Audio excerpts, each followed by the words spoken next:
जय शंकर की दोस्तों, मैं हूं एबी और आप देख रहे हैं एबी रैम्बलर। हम हैं आज ओंकारेश्वर ज्योतिर्लिंग में। ओंकारेश्वर ज्योतिर्लिंग 12 ज्योतिर्लिंग में से चौथे स्थान पर है और मध्य प्रदेश के खांडवा जिले में स्थित है। इस वीडियो में आपको पूरी जानकारी दी जाएगी, आप यहाँ पर कैसे पहुँच सकते हैं। तो चलिए पहले जानते हैं आप ओंकारेश्वर कैसे पहुंच सकते हैं। अगर आप बाई ट्रेन इंदौर आना चाहते हैं तो नियरेस्ट रेलवे स्टेशन है इंदौर रेलवे स्टेशन, और अगर आप बाई एयर आने का प्लान कर रहे हैं तो नियरेस्ट एयरपोर्ट है इंदौर एयरपोर्ट, जहां से ओंकारेश्वर की दूरी लगभग 80 किलोमीटर है। इंदौर से आप बाय बस या प्राइवेट टैक्सी के माध्यम से ओंकारेश्वर आ सकते हैं। इस डिस्टेंस को कवर करने में आपको लगभग 2 घंटे लगेंगे। तो चलिए दर्शन करते हैं ओंकारेश्वर महादेव के और आपको बताएंगे यहाँ पर और कौन कौन से मंदिर आप विजिट कर सकते हैं। सुबह के 5:30 बज चुके हैं और हम जा रहे हैं ओंकारेश्वर दर्शन करने के लिए।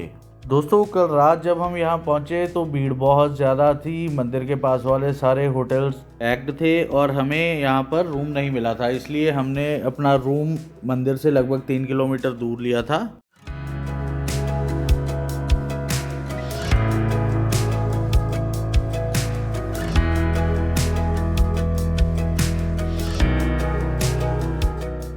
पार्किंग के पास ही एक स्टॉल पर गर्मा गर्म पोहा बन रहा था, तो हमने यहाँ पर एमपी का सिग्नेचर ब्रेकफास्ट पोहा खाया और चल पड़े मंदिर की ओर। ओंकारेश्वर मंदिर ओंकार पर्वत पर स्थित है, जिसे मानदाता द्वीप भी कहते हैं। ये एक आइलैंड है जो नर्मदा नदी के बीच में स्थित है। ओंकारेश्वर मंदिर में जाने के लिए नर्मदा नदी के ऊपर 2 ओवरब्रिज बने हुए हैं, जिन्हें क्रॉस करके आप मंदिर में दर्शन करने जा सकते हैं।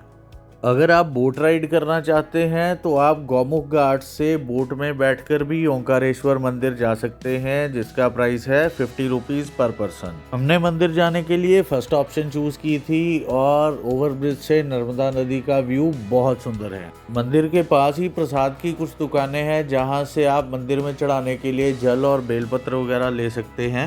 तो चलिए मंदिर के अंदर चलते हैं और दर्शन करते हैं श्री ओंकारेश्वर महादेव जी के।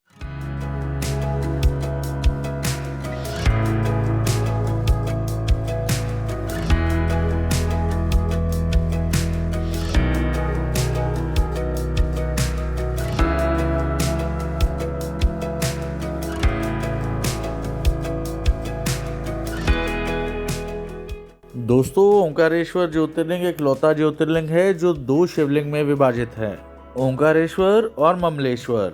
ओंकारेश्वर मंदिर नर्मदा नदी के उत्तर की तरफ है और ममलेश्वर मंदिर नर्मदा नदी के दक्षिण की तरफ है, लेकिन इन दोनों मंदिरों की पूजा एक साथ 12वें ज्योतिर्लिंग के रूप में की जाती है। इसलिए ओंकारेश्वर मंदिर में दर्शन करने के बाद ममलेश्वर के दर्शन करना अनिवार्य है।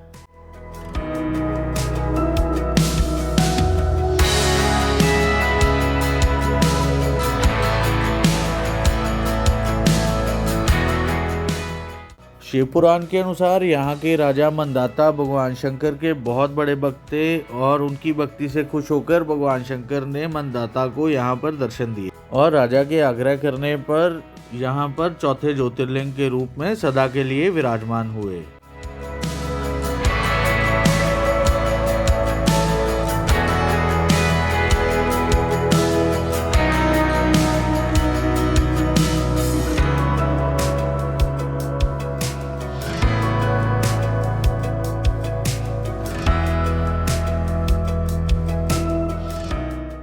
मंदिर में दर्शन करने के बाद हम बाहर आ चुके हैं और ये मंदिर से नर्मदा नदी का व्यू बहुत ब्यूटीफुल है।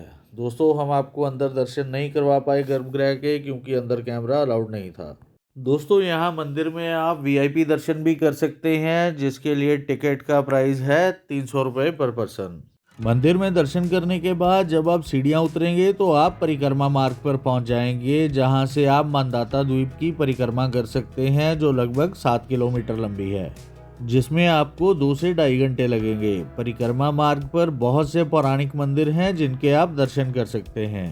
दोस्तों, आप जब भी ओंकारेश्वर आएँ बोट राइड ज़रूर करें, ये एक बहुत अमेजिंग एक्सपीरियंस है। दोस्तों, ये है मेरे सामने गौमुख घाट, जहाँ से आप बोट भी हायर कर सकते हैं नर्मदा नदी में घूमने के लिए। ये पर पर्सन लेते हैं 150 रुपीज़ और आपको डैम तक लेकर जाएंगे। और 50 रुपीज़ लेते हैं और आपको ये सामने ओमकारेश्वर महादेव मंदिर तक ड्रॉप कर देंगे। एक अच्छा एक्सपीरियंस है क्योंकि ओवरब्रिज वाला रास्ता लंबा है और अगर आप बोट का मज़ा लेना चाहते हैं और अपना टाइम बचाना चाहते हैं तो आप बाय बोट भी जा सकते हैं।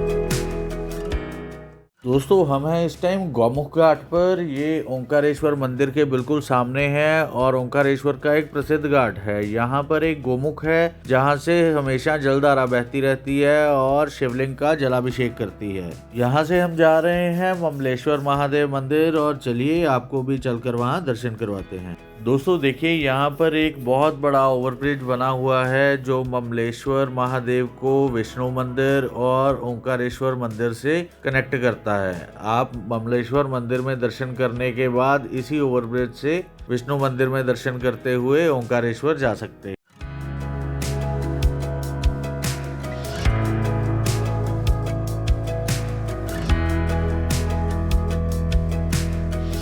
तो चलिए चलते हैं ममलेश्वर महादेव मंदिर और चलकर दर्शन करते हैं।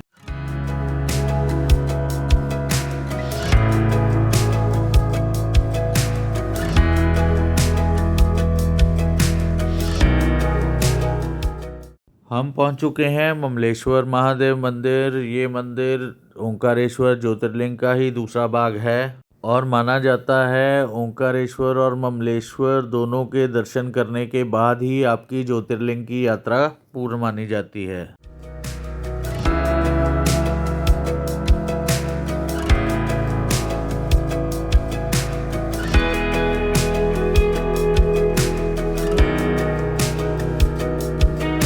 दोस्तों यहाँ पर वीआईपी दर्शन वाली कोई अलग लाइन नहीं है। यहाँ पर एक ही लाइन है जहाँ से आप मंदिर के अंदर जाकर दर्शन कर सकते हैं। दोस्तों सुबह सुबह 5 बजे हमने दर्शन कर लिए थे। हम पहुँच गए थे रात को यहाँ पर ओंकारेश्वर में, लेकिन तब तक मंदिर बंद हो चुका था और आज सुबह 5 बजे हम लाइन में लग गए थे। तब यहाँ पर बिल्कुल भीड़ नहीं थी। अदरवाइज यहाँ पे रश काफ़ी है क्योंकि कल जब हम यहाँ पहुँचे तो होटल्स बिल्कुल पैक थे। तो बेटर है कि अगर आप यहाँ आए तो सुबह सुबह दर्शन करें।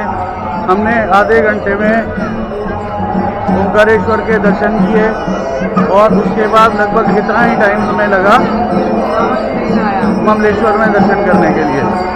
दोस्तों ओंकारेश्वर और ममलेश्वर में दर्शन करने के बाद अभी हम जा रहे हैं मनदाता द्वीप पर और वहां जाकर दर्शन करेंगे आदि गुरु शंकराचार्य की एक बहुत बड़ी प्रतिमा के, जो सारे ओंकारेश्वर से नजर आती है, और इसके साथ ही परिक्रमा मार्ग के बाकी मंदिरों के भी दर्शन करेंगे।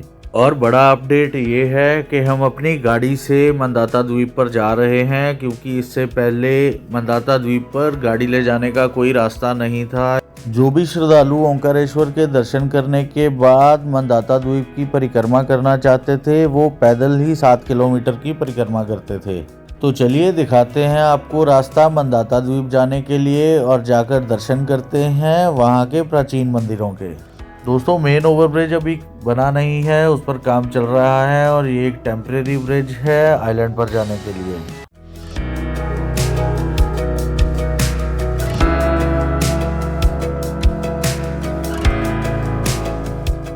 दोस्तों हम हैं इस टाइम मनदाता द्वीप पर और ये आप मेरे पीछे देख रहे हैं आदि गुरु शंकराचार्य जी की मूर्ति जो अभी अभी बनकर तैयार हुई है। इसकी हाइट है 108 फीट और नीचे का प्लेटफॉर्म 72 फीट का है।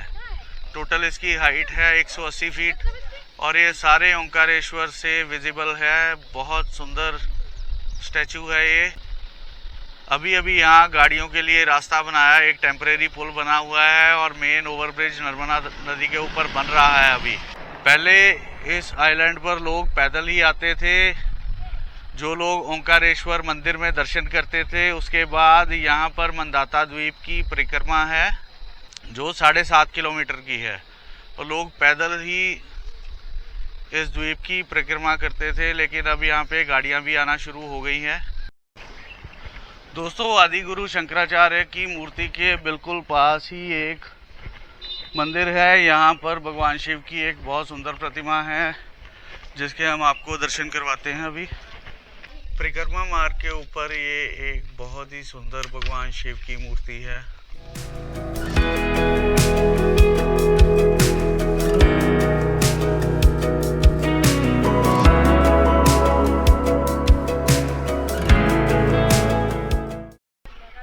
दोस्तों, हम आए हैं श्री गौरी सोमनाथ मंदिर, जो परिक्रमा मार्ग पर है।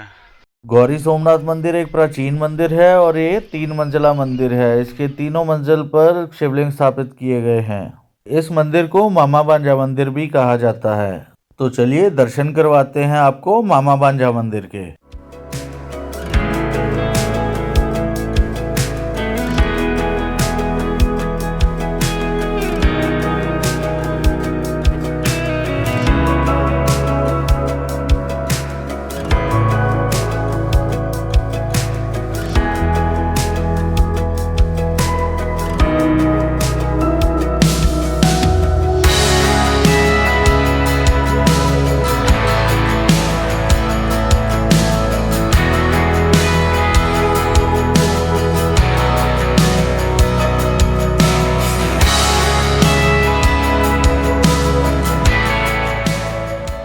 गौरी गोपाल मंदिर से थोड़ा सा आगे आते ही लेटे हनुमान जी का मंदिर है। तो चलिए दर्शन करते हैं लेटे हनुमान जी के।